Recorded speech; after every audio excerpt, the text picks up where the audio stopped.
something out of my lesson, please subscribe, hit the bell so you get notification when your lessons go up. Thank you so much. I'm going to be mostly using my middle finger and my ring finger, but you can use your index and your middle finger, or however you want to play it, okay? It's really entirely up to you.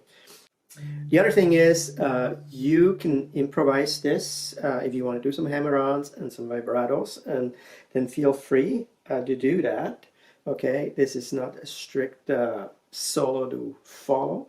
You can make it your own in a sense, okay? So the first part goes over the E bar, okay? And here I'm going to play the whole section.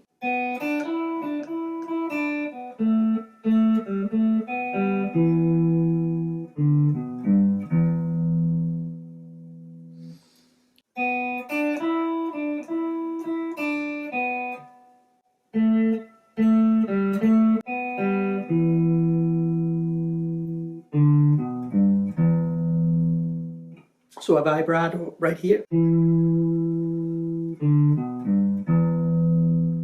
hope you enjoyed the lesson. Thanks for watching, and until next time, I will see you soon.